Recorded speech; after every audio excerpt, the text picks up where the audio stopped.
Halo, assalamualaikum warahmatullahi wabarakatuh. Saya Muhammad Denny Kurniawan dari UPT SDN 067262 Kota Medan, Sumatera Utara, CGP Angkatan 9. Pada video kali ini saya akan memaparkan modul 1.2. Di sini saya pertama-tama akan menjelaskan tentang trapesium usia. Jadi, usia saya di sini 26 tahun. Dan saya memiliki pengalaman positif pada usia 17 tahun dan juga pengalaman negatif pada saat usia 17 tahun. Jadi di usia saya saat ini dan di usia saya 17 tahun, waktu saya memiliki pengalaman positif dan negatif, tentang waktunya yaitu 9 tahun. Kemudian saya akan menceritakan tentang pengalaman positif dan pengalaman negatif saya. Yang pertama, saya bercerita tentang pengalaman positif saya. Pada saat saya berusia 16-17 tahun, saya duduk di bangku SMA. Pada saat itu saya mengikuti kejuaraan Liga Pelajar Indonesia. Saya mewakili sekolah saya. Pengalaman itu sangat berkesan kepada saya karena saya memang bisa berjuang dan bisa bertarung untuk mengharumkan nama sekolah dengan kemampuan yang saya miliki.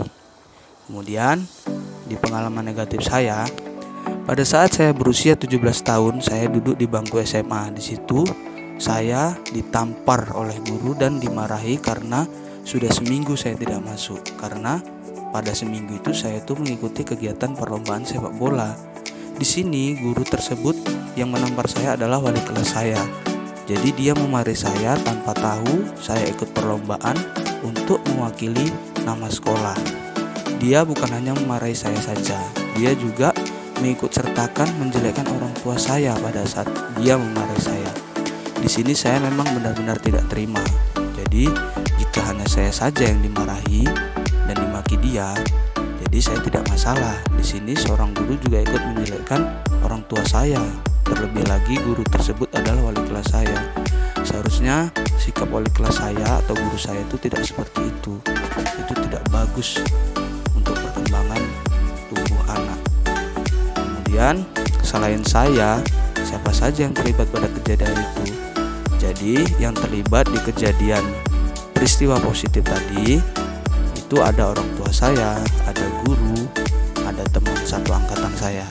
Dan yang terlibat di kejadian negatif tersebut ada guru juga, ada teman sekelas, ada orang tua dan juga ada kepala sekolah.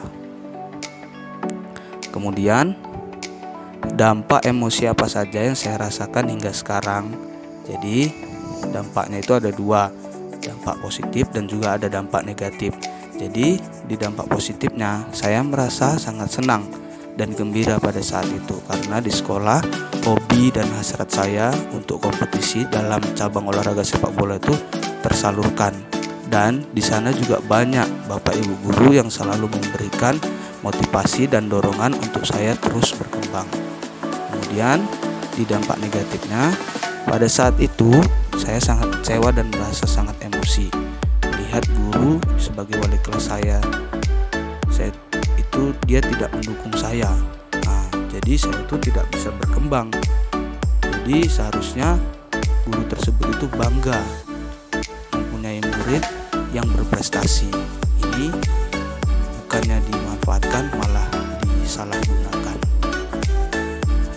Kemudian, mengapa momen yang terjadi di masa sekolah masih dapat saya rasakan dan masih dapat mempengaruhi diri saya di masa sekarang? Jadi, karena hal tersebut itu masih terekam dan membekas hingga memberikan kesan yang terdalam dalam diri saya. Jadi, hal tersebutlah yang menjadi salah satu faktor yang mempengaruhi pertumbuhan saya. Kemudian, pelajaran hidup apa saja yang saya peroleh dari kegiatan trapesium usia dan roda emosi terkait peran saya sebagai guru terhadap peserta didik saya. Jadi di sini saya mempelajari bahwa suatu emosi yang positif maupun negatif dapat bertahan lama dalam memori jangka panjang serta dapat mempengaruhi perkembangan karakter kita. Sehingga saya sebagai pendidik harus selalu berusaha untuk memberikan pengalaman-pengalaman ke peserta didik yang menimbulkan emosi positif agar karakter murid berkembang menjadi lebih baik. Sedangkan dari roda emosi, Plucik, saya lebih bisa mengenali tentang emosi dan membedakan serta lebih paham tentang bagaimana gabungan-gabungan emosi tersebut, sehingga menimbulkan suatu emosi yang baru. Jadi hal ini sangat penting bagi pendidik, karena dengan mengetahui keadaan emosi peserta didik, kita bisa memberikan tindakan yang tepat dalam menyelesaikan masalah peserta didik tersebut. Lalu, bagaimana saya menuliskan nilai-nilai yang saya yakini sebagai seorang guru dalam satu atau dua kalimat menggunakan kata-kata seperti guru, murid, belajar, makna, dan juga peran. Jadi, guru yang memang sejatinya ingin berkembang untuk murid adalah guru yang tak kenal akan lelah untuk terus belajar dan juga mampu memberikan makna dalam suatu proses pembelajaran sehingga dapat membentuk karakter murid sesuai dengan perannya masing-masing pada kehidupan yang akan datang. Kemudian, apa nilai-nilai dalam diri saya yang membantu saya dalam menggerakkan murid, rekan guru, dan komunitas sekolah saya? Yang pertama, nilai yang ada pada diri saya adalah saya ini suka belajar hal-hal baru atau disebut challenge juga pada zaman sekarang. Jadi hal-hal baru tersebut dapat menantang diri sendiri, diri sendiri saya dengan sesuatu hal yang ada di luar kemampuan saya. Karena menurut saya tidak ada hal yang tidak mungkin kita lakukan, yang kita tidak bisa, kalau kita terus berusaha dan usaha tersebut diiringi dengan doa.